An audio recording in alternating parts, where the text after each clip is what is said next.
ஓம் சாய்ராம். என் அன்பு செல்லமே, என்னுடைய தங்கமே, வாழ்க்கையில் நீ கவலைப்படுவதினால் எந்த ஒரு விஷயமும் மாறப்போவதல்ல. நீ கவலைப்படுவதினால் நீ இழந்த அனைத்தும் திரும்பவும் அதே இடத்திற்கு வரப்போகிறதா? கிடையாது. அப்படியே வந்தாலும் அது ஒரு வேறு ரூபமாகத்தானே வரும். புரிந்து கொள்ளுங்கள். கவலைப்படுவதினால் எதுவுமே மாறப்போவதல்ல. கண்ணீர் மட்டும்தான் மிச்சம், மன உளைச்சல் மட்டும்தான் மிச்சமே தவிர மற்றபடி எதுவும் அல்ல. எதுவாக இருந்தாலும் நம் கையில் இருக்கும் வரைதான் அது நம்மளுடையது.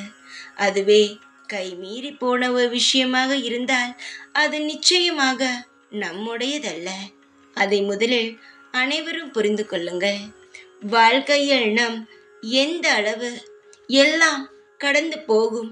நிச்சயமாக நம் வாழ்வில் ஒரு நாள் ஒளிமயமாக மாறும் என்ற நம்பிக்கையோடு ஓடுகிறோமோ, நிச்சயமாக அதுவரை கவலை நம்மை நெருங்காது. அப்படியே கவலை வந்தாலும் நிச்சயமாக அதை தாங்கும் சக்தியும் வலிமையும் நம்மிடமே உள்ளது. நீ எதற்காக கவலைப்படுகிறாய்? சிறு சிறு விஷயத்திற்கெல்லாம் கவலைப்படவில்லை, பெரிய பெரிய விஷயத்திற்குத்தான் கவலைப்படுகிறாய். தங்கமே, உன்னுடைய இடத்தில் இருந்தால் யாராக இருந்தாலும் இதைவிட அதிகமான முடிவுகளை தான் எடுத்திருப்பார்கள். ஆனால் நான் உனக்கு ஒன்று சொல்கிறேன். உன் தைரியத்தை பாராட்டுகிறேன். ஆனாலும் யாருக்கும் தெரியாமல் கலங்குகிறாயே, அது வேண்டாம் என்று தான் சொல்கிறேன். எவ்வளவு தைரியமாக இருந்தாலும் அவனுக்கும் மனம் இருக்குமல்லவா? உனக்கு வலிக்கிறது.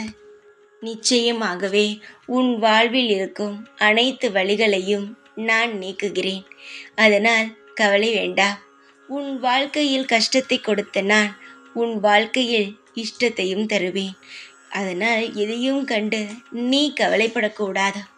தருவதற்கு யாருமே இல்லை என்றால் தான் கவலைப்பட வேண்டும்.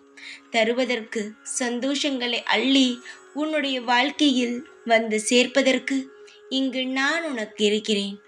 எந்த அளவு உன்னை கஷ்டப்படுத்தி கலங்க வைத்தேனோ, இனி அந்த அளவுக்கு உன்னை வாழ்வில் சந்தோஷப்படுத்தி திருப்திகரமான வாழ்க்கையை வாழ வைப்பேன். நீ இழந்து விட்டாய் என்று நினைக்கிறாய் வாழ்க்கையே? கிடையாது. இனிதான் உன்னுடைய சொந்த முயற்சியால் உன்னுடைய வாழ்க்கையை நீ உருவாக்கப் போகிறாய். யாருடைய உதவியும் இல்லாமல் தானாகவே வளர்ந்து வரப்போகிறாய்.